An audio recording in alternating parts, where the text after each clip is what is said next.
Hello दोस्तों, आज हम बात करने वाले हैं कंप्यूटर में मेमोरी क्या होती है और इसका यूज किस लिए हम करते हैं।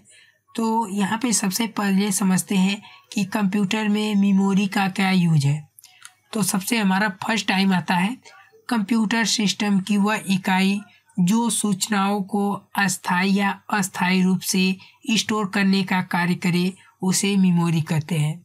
मेमोरी मुख्यतः दो प्रकार की होती हैं। पहला होता है प्राइमरी मेमोरी और दूसरा होता है सेकेंडरी मेमोरी। तो देखिए, जो हमारी मेमोरी होती है, अगर हम किसी भी डेटा को अगर रखना चाहते हैं तो उसके लिए हमें मेमोरी की आवश्यकता होती है कि जब चाहे हम डेटा को देख सकें, रीड कर सकें और उसमें चेंजेस कर सकें। लेकिन वो जो हमारी मेमोरी होती है वो कई टाइप की होती है, जैसे कोई इंटरनल होती है, कुछ एक्सटर्नल होती हैं। प्राइमरी मेमोरी हमारी इंटरनल मेमोरी होती है जो कि अंदर लगा हुआ रहता है, और सेकेंडरी मेमोरी वह मेमोरी होती है जो बाहर लगा रहता है। तो यहाँ पे हम एक एक कर डिस्कस करने वाले हैं।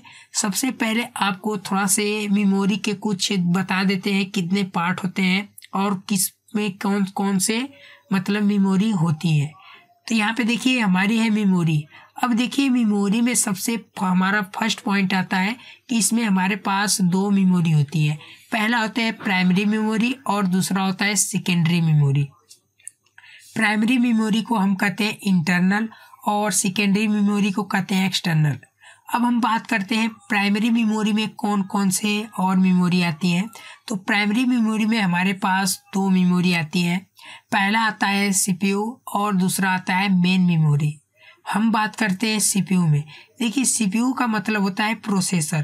प्रोसेसर में भी हमारे दो टाइप्स के होते हैं, जो कि पहला होता है हमारा रजिस्टर और दूसरा होता है कैश।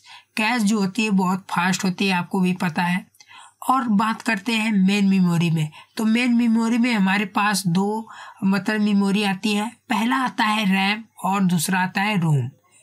तो ये हमारे कुछ प्राइमरी मेमोरी में आती हैं। अब हम बात करते हैं यहाँ पे सेकेंडरी मेमोरी में। हमारे पास सेकेंडरी मेमोरी में तीन ऐसे आते हैं, जो कि पहला आता है magnetic disk, optical disk, flash memory. अब इसमें अलग अलग तरीके से हमारे लगे होते हैं। अगर हम बात करते हैं मैग्नेटिक डिस्क में, तो इसमें हमारे पास दो आते हैं मैग्नेटिक डिस्क में, एसडीडी और एफडीडी। अब हम बात करते हैं ऑप्टिकल डिस्क। ऑप्टिकल डिस्क में भी आते हैं दो, एक है सीडी और दूसरा है डीवीडी। उसी तरीके से फ्लैश मेमोरी में भी बहुत सारे आ जाते हैं, जैसे आपका pen drive, SD card, micro SD card, ये सारे हमारे फ्लैश मेमोरी होती है। तो इन सबको हम क्या करेंगे, अच्छे तरीके से समझेंगे एक एक कर प्राइमरी मेमोरी, उसके बाद रैम रोम, उसके बाद cash, magnetic disk, secondary memory में ये सारे देखने वाले हैं। तो चलिए एक एक कर हम देखते हैं। तो सबसे फर्स्ट में हम बात करते हैं प्राइमरी मेमोरी। यहाँ पे देखिए, यहाँ पे जो आपको हम इमेज दिखा रहे हैं, ये सारे हमारे प्राइमरी मेमोरी आती है, जो कि रोम होता है, रैम होता है, और देखिए इमेज भी हम लगा दिए जिससे आपको समझने में आसानी हो। पी रोम होता है, ईपी रोम होता है, ईईपी रोम होता है। ये सारे हमारे बहुत सारे मेमोरी होते हैं प्राइमरी मेमोरी में। तो चलिए इसके एक एक कर हम इसके बारे में समझते हैं। सबसे पहले हम बात करते हैं प्राइमरी मेमोरी। प्राइमरी मेमोरी को मेन मेमोरी या इंटरनल भी कहते हैं। हमने पहले आपको बताया है, यह कंप्यूटर की मुख्य मेमोरी होती है। जब मदरबोर्ड को बनाया जाता है तो उसी टाइम इस मेमोरी को फिट कर दिया जाता है। यह सेकेंडरी मेमोरी की अपेक्षा बहुत तेज होती है। प्राइमरी मेमोरी दो प्रकार की होती हैं। पहला होता है रैम यानी रैंडम एक्सेस मेमोरी, और दूसरा होता है रोम। रोम का मतलब होता है रीड ओनली मेमोरी। देखिए, जब हमारा मतलब फर्स्ट टाइम मदरबोर्ड को मतलब बनाया जाता है तो उसी टाइम ये क्या होता है, ये सारी मेमोरी को उसके अंदर फिट कर दिया जाता है। अब इसमें हमारे पास दो मेमोरी आती है प्राइमरी मेमोरी में, जो कि पहला आता है रैम और दूसरा होता है रोम। अब हम बात करते हैं यहाँ पे और जो पहला आता है रैम। रैम देखिए कुछ इस तरीके से आपको दिखता है। अब इसके बारे में हम समझते हैं रैम में। तो देखिए रैम क्या होता है कि इसमें सबसे पहले रैम की जो फुल फॉर्म होती है रैंडम एक्सेस मेमोरी होती है। यह रीड राइट टेबल होती है, वोलाटाइल इसे कहते हैं।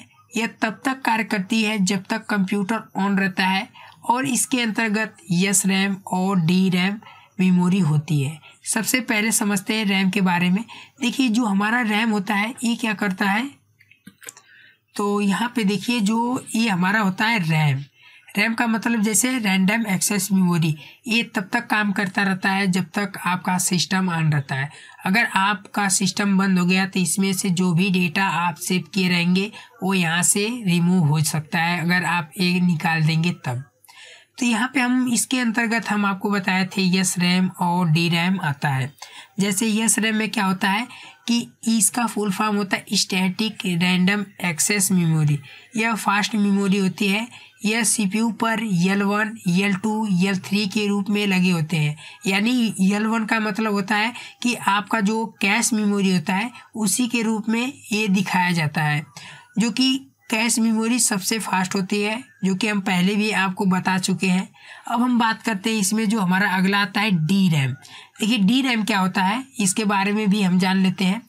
डी रैम को हम डायनेमिक्स रैंडम एक्सेस मेमोरी भी कहते हैं।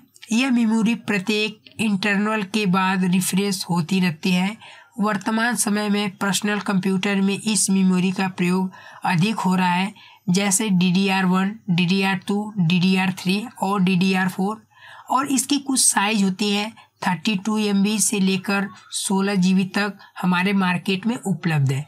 इसका मतलब क्या होता है डी रैम का मतलब कि जैसे अलग अलग कंपनियां जो हमारी प्रोवाइड करती हैं, जैसे डेल की जो ब्रांडेड कंपनी है उसमें आपको DDR3 मिल जाएगा, DDR2 मिल जाएगा। तो इस तरीके से हमारे कुछ मतलब रैम मार्केट में रहते हैं। और इसकी कुछ कैपेसिटी होती है जो कि 32 MB से लेकर 16 GB तक उपलब्ध हो सकती है, और इससे भी आगे एडवांस हमारे पास मेमोरी रैम मिल सकता है। तो ये हमारा रहा रैम। अब हम बात करते हैं जो हमारा नेक्स्ट आता है रोम। रोम का मतलब क्या होता है कि यह एक क्या होती है कि यह एक परमानेंटली मेमोरी होती है जो नॉन वोलाटाइल होती है। इसमें यूजर के द्वारा डेटा को बार बार रीड किया जाता है किंतु राइट नहीं किया जा सकता। इसे आप पढ़ सकते हैं। इसके अंतर्गत हमारे पास 3 ऐसे आते हैं रोम। पहला आता है पी रोम, ईपी रोम, ईईपी रोम। ये सारे हमारे कुछ रोम के कैटेगरियाँ होती हैं जिसको हम देखने वाले हैं।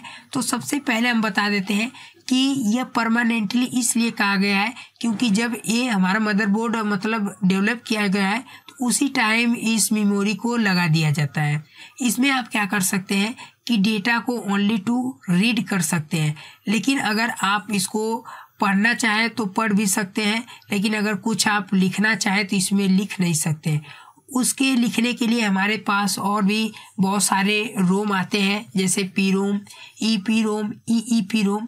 चलिए इन सबको एक एक कर हम देखते हैं। तो सबसे पहले हमारा आता है पी रोम, यानी प्रोग्रामेबल रीड ओनली मेमोरी। इसमें सिर्फ एक बार प्रोग्राम को भरा जाता है, फिर इसे संशोधन नहीं कर सकते। यानी जो आपका ये वाला पी रोम होता है इसमें अगर आप एक बार प्रोग्राम को क्या करते हैं भर देते हैं तो इसको आप संशोधित नहीं कर सकते हैं, जैसे हमने पहले आपको इमेज में दिखाया था। उसके बाद हमारे पास सेकेंड ऑप्शन पे आता है ईपी रोम। देखिए ईपी रोम क्या होता है, erasable programmable read only memory. इसमें डेटा को अल्ट्रा वायलेट किरण के द्वारा डेटा को इरेज किया जाता है और इसे दोबारा क्या कर सकते हैं आप प्रोग्राम भर सकते हैं। यानी इसको अल्ट्रा वायलेट किरण के द्वारा आप इरेज कर सकते हैं। उसके बाद हमारे पास लास्ट में आता है ईईपी रोम, यानी इलेक्ट्रिकल इरेजेबल। तो अब देखिए ये जो हमारी मेमोरी है इस मेमोरी में डेटा को इलेक्ट्रॉनिक की मदद से मिटाया जाता है और इसे आप फिर से क्या कर सकते हैं रीप्रोग्राम कर सकते हैं। तो ये हमारा ख़त्म हो गया। अब हम बात करते हैं हमारे पास जो अगला आता है सेकेंडरी मेमोरी। तो देखिए ये सारे हमारे सेकेंडरी मेमोरी में कुछ आते हैं जो कि अलग अलग टाइप के होते हैं, जैसे magnetic tape, hard drive, floppy disk, USB flash drive, solid state drive और ऑप्टिकल स्टोरेज डिवाइस। ये सारे के हम देखने वाले हैं। तो सबसे पहले हम बात करते हैं सेकेंडरी मेमोरी है क्या। यह मेमोरी प्राइमरी मेमोरी की अपेक्षा स्लो होती है, लेकिन स्टोरेज क्षमता कई गुना अधिक होती है। यानी जो हमारी सेकेंडरी मेमोरी होती है ये बाहर के द्वारा लगाया जाता है, लेकिन इसमें क्या होती है कि कैपेसिटी इसकी ज़्यादा होती है, लेकिन जो हमें मतलब स्पीड होती है वो थोड़ा से कम होती है प्राइमरी मेमोरी के अपेक्षा में। अब देखिए सेकेंडरी मेमोरी को 3 भागों में है। पहला हमारा आता है मैग्नेटिक डिस्क, और दूसरा आता है ऑप्टिकल डिस्क, और तीसरा आता है फ्लैश ड्राइव। चलिए एक एक कर हम देखने वाले हैं। सबसे पहले हम समझेंगे मैग्नेटिक डिस्क। देखिए मैग्नेटिक डिस्क क्या होता है कि ये मैग्नेटिक, देखिए यहाँ पे हमारे पास मतलब हार्ड डिस्क है, इसमें देखिए एक डिस्क लगा हुआ है, ये हमारा होता है मैग्नेटिक डिस्क, जो कि इस पे जब पड़ता है तो इसमें जितने डेटा है वो सारे एक्सेस करता है। यह मैग्नेटिक डिस्क पर आधारित होता है जो डेटा को मैग्नेट के द्वारा एक्सेस करती है। इसमें 2 टाइप के आते हैं। पहला आता है HDD, तो इसमें हमारे पास पहला HDD और FDD आती है। HDD का मतलब होता है हार्ड डिस्क ड्राइव, यानी ये हमारा हार्ड डिस्क होता है जो कि इसमें डेटा को मैग्नेट के द्वारा एक्सेस करते हैं। वर्तमान समय में इस मेमोरी का प्रयोग अधिक हो रहा है क्योंकि इसमें बहुत ज़्यादा डेटा को स्टोर करके लंबे टाइम तक रख सकते हैं, और इसकी कैपेसिटी कुछ इस तरीके से होती है। जैसे स्टार्टिंग में हमारा 2GB, 10GB, 40GB, 60GB, 80GB, 160GB और 250GB, और इसी तरीके से लेकर 1TB और 5TB तक आती है, और इससे ज़्यादा भी हमारे कैपेसिटी आती है HDD की। अब हम बात करते हैं यहाँ पे जो हमारा नेक्स्ट आता है मैग्नेटिक डिस्क में, जो हमारा सेकेंड पे आता है, इसमें एक आता है मैग्नेटिक टेप और एक आता है फ्लॉपी डिस्क। देखिए यह मैग्नेटिक टेप पर आधारित होती है जो डेटा को मैग्नेट के द्वारा एक्सेस करती है, यानी काम वही रहता है, लेकिन इसमें क्या होता है कि आप ओल्ड वाले इस तरीके से देखे होंगे, ये मैग्नेट ऊपर लगा रहता है, उसी के द्वारा एक्सेस करता है, और ये हमारी होती है फ्लॉपी डिस्क। वर्तमान समय में इस मेमोरी का प्रयोग नहीं हो रहा है क्योंकि इसमें बहुत कम डेटा को स्टोर करके रख सकते हैं, और इसकी कैपेसिटी कुछ इस तरीके से होती है 1.22 MB से लेकर 1.44 MB। देखिए इतना कम हमारे पास इसकी कैपेसिटी है। आजकल के जो नए अगर हम फ़ोन यूज कर रहे हैं, अगर उसमें एक फ़ोटो भी क्लिक कर लेते हैं तो वो 5 MB तक बना देता है, लेकिन सोचिए ये हमारा 1.22 MB है, बताइए उससे भी कम है, तो इसमें कितना डेटा हमारा स्टोर हो सकता है।